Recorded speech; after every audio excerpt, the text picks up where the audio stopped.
Kaweesa ow'ekirooto kye Katooke biche ya mani LC1 siwa kulayira ngajja ku source ow'ekirooto kye Kaweesa eyavuma Nuupu nebanaye Nuupu n'agibudamya n'agiteeka wansi najja kuba chairman LC1 Katooke B siwa kulayira tagenda kulayira nga chairman LC1 Katooke B temuseka mayiwa mwe byanamwe byanupu mwina enseko zera kumpi sagala bimwe bustika no mu comment section ngabaseka busesi ow'ekirooto tagenda kulayira kati ati simanyi obagenda kati maje simanyi wagenda kudda naye nga tagenda kulayira ow'ekirooto kye ne banaye NUP erimoji kyovola banze mbeera wano sone zinkubo bwavu ne buluma ne ngamba wali akasente ndabawo naye ku Nuupu kwe siva nga nkimanyi gega magenda gange muna Masaka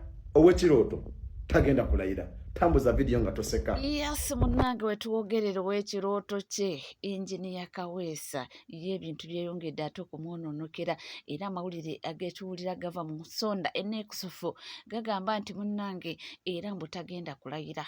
Mumujjukira Engineer Kaweesa nga yatema omulanga nti ekirooto kyange kubeerako mu paalamenti ekirooto kyange n'atema omulanga nga yakaaba kakati we yamala n'agenda ne yeesimbawo eri okubwa LC awo nno ne bamuyiira obululu era n'asanyuka kataazirike nga pressure zimukuba nti agenda okulemererwa okuba oba oliawo tagenda kutuukiriza ekirooto kye naye munnange oluvannyuma n'awangula akalulu naye kati getuwulira nti ekirooto tekigenda kutuukirira nze naawe munnange tubaafu kubanga tugaba tuusaako gonna nga we gatambula nga tugenda mu maaso era nga tutunuulira ebitambula munnange ekimaze okonfamingibwa nti omwana mulenzi omulala abadde nga walampa mukulu His Excellency Robert Kyagulanyi Ssentamu nti naye yamaze dda okuba ng'ate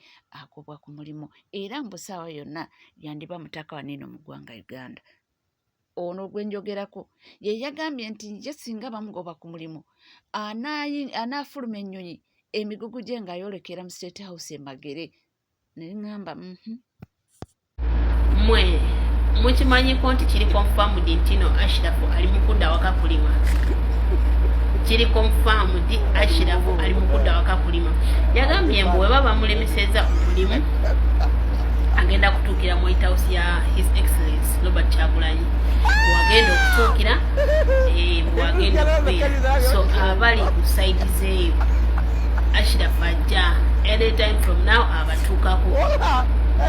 Ono agambye nti kiri confirmed omukulu ssaawa yonna nti akuma waniino mu ggwanga Uganda ate ono ye n'agamba nti munnange ffe tubagamba nti ebintu bino abaana bali komite era gwe bw'ovaayo n'oba nga olowooza ojja kukola byokola ate obala ate bajja kulumba yonna. Ate takomyawo n'agamba nti gwe wa NUP oli esooka ogula ekifo ky'enkoko w'ennenere nsonga ki nti munnange ababadde bacacyanca nti General Kibige era ali mabega w'emitayimbwa bajja muzza Uganda nti ebyo byabwerere yamaze dda okuba nga avaayo.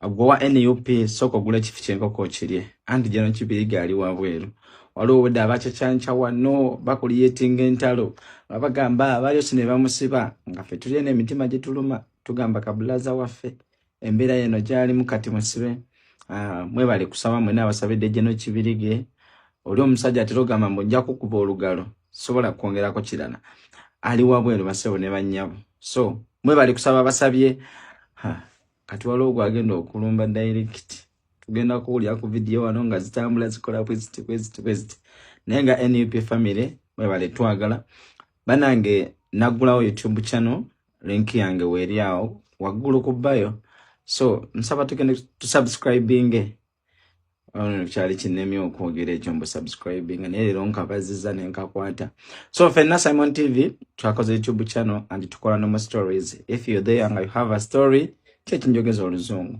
bw'oba olyango ina story yonna gyeyagala ogamba bannayuganda please jangu twogere tugikole ensema yekikyoyitamu bw'otejjeeyo teri agenda kujjayo owa NUP ntambuliza ku video si mu bubi Ate ono ye munnange avudde ne yeebaza Dax Vibes nti munnange bakubire ku bugalo era nti kye wakoze kyekyo okubanga ogaana okugenda okwatendinga show ya Vinka.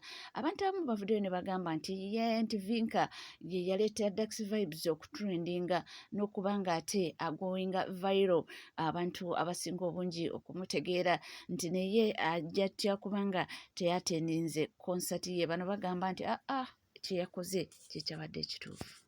Kuno okwebaza kugenda eri omukulu Dax Vibes webale butagenda Lugogo. Tukitegeera kyakukozesa kinene nnyo kubanga Swangs Avenue it's a very big brand. Era biyinza obutagenda bulungi. Naye Vinka bw'abanga mukwano gwo nga kyaliiwo nkiwa wamukubidde essimu n'omunyonyola n'akitegeera. Era ndowooza ensonga lwaki yabadde ayimba ng'ali mu kkakamu. Kubanga ne bw'oba nga wafiiriddwa kinene oba kiina kye kyatoddeko ku kaliyayo oba aba Swangs Avenue bagenda kukukola batya oba bagenda kukola batya, Dax Vibes tekisobola kukukosa kusinga muganda we Kyagulanyi Ssentamu. Kubanga olabeyo obusaabala. Singa baali tebaagisiba nga tebaagiggala. Dax singa tonoonya na bu platforms kuba omusajja yali akuzimbidde buli kimu. Yali akuzimbidde buli kimu. Eyo busaabala yakubanga. Oli mwana wanju buli kimu okimanyi kuba omusajja yakukuza n'akusomesa. Waliwo ne videos obwalaze bambi ng'oli mwana muto ddala wano recently. Ng'oli naye. Era ng'obeera naye. Musajja akusomeseza akubeezezzaawo. Wabadde mutuufu nnyo. Okwerekereza ebintu ebimu kuba tosobola kufiirwa kusinga Kyagulanyi nga bwe yafiirwa. Amaato g'ag'obubenje yagalekawo. Busaabala yali emukolera ssente zokka z'ayagala okwebeezaawo mu bulamu. Ne bwandibadde takyayimba ng'ategeka butegesi Busaabala mwe ne mujja ne muyimba Dax Vibes. Nkiwa weegomba okusharingako stage ne mukulu Kyagulanyi. Ng'ategese n'ojja n'oyimba. Yandibadde akutegekera n'okutegekera nga teweetaaga ba promoters balala kuba yali yasetinga bintu bye bulungi. Byonna ne babiyiwa. Kyagulanyi okubeera mu Amerika si kye kintu kyayinza okukeera ku makya n'ayagala. Oli musajja muganda ate musajja mukulu. Yensonga lwaki yazimba n'azimba e Uganda n'ateekako n'olusuku mwajja ettooke. Naye gw'omanya ettooke ly'e Uganda bwe liwooma. Tewali nsi ndala eyina amatooke. Abagezaako ba Philippines ate nagaaga bwe galinga fiya tegawooma. Okitegeera? Olowooza tayagala kulya ku ttooke lyalima eriri freshi. Oli musajja muganda ayagala kubeera waabwe ku butaka. Tosobola kufiirwa kusinga Kyagulanyi. So guma oli mwana muto okyakula. Kasito oyina ba anko saha yakakuteeka ku siteegi ennene ekororo. Ate n'ekivulu kyo kyakubba Lugogo. In fact ekivulu kyo kyalimu abantu bangi kusinga ababadde wa Vinka. Abatamanyi Lugogo mwe abagenda ovaayo mugambe mbu Vinka yajjuza munoonye ebivulu byonna ebibadde ng'erugogo. Munoonye ebivulu ebibadde ng'erugogo ebyakuba munoonye ekyawiininwagi. Munoonye ebya saha Dax Vibes mubinoonye. Mukompeyalinge n'ekyo kye mugamba. Era banange yajjuza Swangs Avenue. Brand nnene nnyo okukola ekivulu bwe kityo. Swangs Avenue. Buli bivulu bye yali yeetegese mu binoonyeeko engeri gye byali bijjuza. Mu binoonye engeri gye byali bijjuza tetwogeza fitina naye tuyina naffe ennaku yaffe. Ate era tuyina ensonga zaffe. Ekirungi omuntu waffe gwe twadde tugamba Dax Vibes yazitegedde era n'atagenda. Wadde yakitegedde agenda kwolekera buzibu naye nabwo tujja buvunnuka. Tujja buvunnuka. Era teekawo ennamba bw'oba oyina abaddiza ssente ze baakuwa Dax Vibes tutandike ozinoonya tuzisonda ozizzeeyo. Naye tetujja kukkiriza abo abantu batukozesenga nga we baagalira. Batuwaako obukunkumuka. Mwabavuma muvume naye ffe achievement yaffe yatuukiridde. Omuntu waffe Dax Vibes teyagenzeeyo. Katulinde tujja kukolanga ebivule ebyaffe, katulinde ebyaffe. Bwana agende wa maama gundi ewa Mama Sembabule ng'ayimba. Ate nammwe abantu ba people power bw'otegeka ekivulu making sure nti recruiting abayimbi ba people power nga sahabwe yakora. Olowooza ekivulu kye yali takyagalako bagundi bano. Olowooza lwaki ya recruiting abaana ne badda wali bayanga mulo bakabakobaani nga be bakuba wali omuziki. Tewali sherisinga kororo ngeya saha. Naye ate buli yaliko ng'oggyeko Fik Famayika. Buli yaliko. Batuvuddeyo era nga tweyongerayo mu mawulire ag'enjawulo. Ono agambye nti kaabeeko obubaka bwayisaawo naddala eri abaana Bannayuganda abankuba kyeyo na bano abakomawo mu ggwanga Uganda. Alina ensonga lwaki avuddeyo kwogera ku kintu ekyo n'okubanga arileetinga ensonga zino nga bwe ziri ne bwe zitambula. Kansuubira amagezi gazze. Omulimu gw'okola eno omwezi bakuwa akakadde kamu n'ekitundu n'okudda waggulu. Munnaali e Uganda omulimu gwennyini gw'okola ne Uganda gyeguli era gyegiri. Naye omwezi afuna emitwalo 15 ku 2 omwezi. Kati funa kaliculeeta okubise emitwalo gya 2 gyafuna buli mwezi. Aba agenda kukola emyezi emeka okuweza ssente gwe z'ofuna omwezi. Olyoka ojje wano otuwaanire nga gavumenti yammwe bafuze obulungi obutagambika nga wagivaamu n'ojja eno. Era oli mu kutuwaanira, era nze kwe siva, era nze oyo ye wange. Ate bakugamba odde waka ate oyomba. Oli mu kugamba era nze ne bangobesa ku mulimu, era nze ngenda kugenda e Magere. Bagambe Magere Kyagulanyi yazimba yakuba kyeyo. Yagwe ebbanga lyomaze ku kyeyo. Tosobola kuddako n'otandika bizinensi n'okola.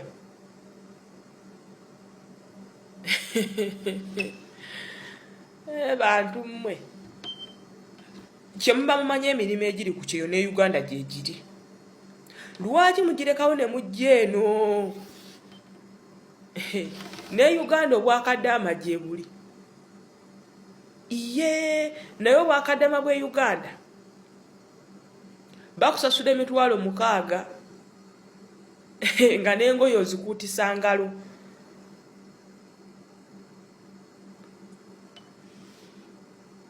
Mujja kiwulira. Anti mwatugamba gavumenti yammwe nungi muddeyo eka. Muddeyo eka musabe emirimu ginyini gye mubadde mukola eno. Oba obadde mu security gendo sabe mu security bakuwa omulimu gw'omu security. Gye giri.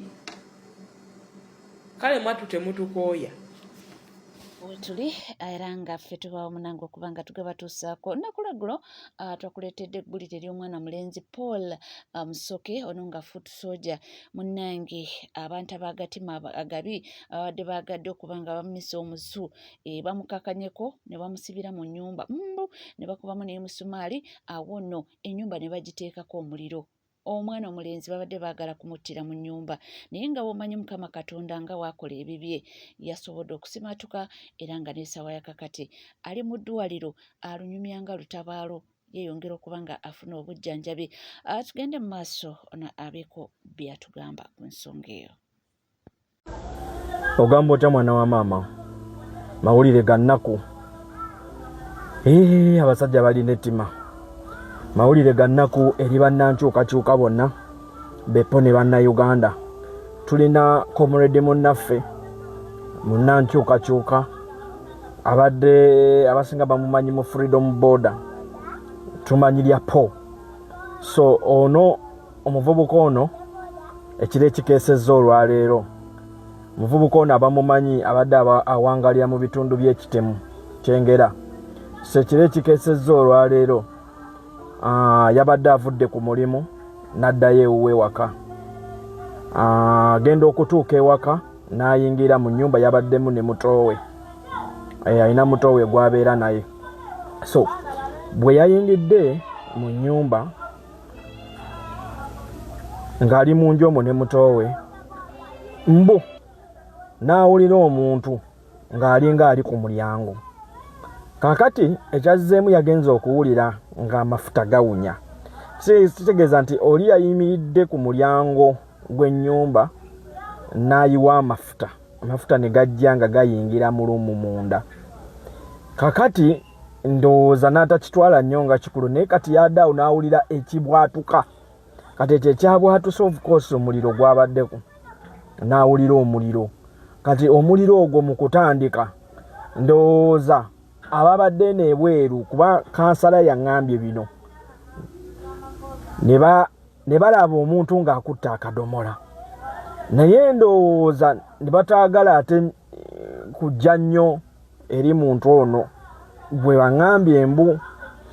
Kakati bo ne bajja ate bataakirize bayambe omuliro gwabadde gukutte wano. Kubanga kati ono omulenzi ye mu kujja asobole okulwana oluggi luno kubanga oli yalusibidde wabweru. Kati mu kujja jjukira amafuta gadde gatambudde munda, ogwo omuliro ne gumukwata mu kujja kuba oluggi asobole okufuluma. Omuliro ne gumukwata ne gumubaka ne gumuyisa bubi nnyo nnyo nnyo nnyo. Ye yabisiddwa bubi, yakoseddwa, naye muto we teyafunye buzibu bwonna kuba abadde abeeramu ne muto we. So kibi nnyo tuvumirira ebikolwa ebifaananako bwe bityo.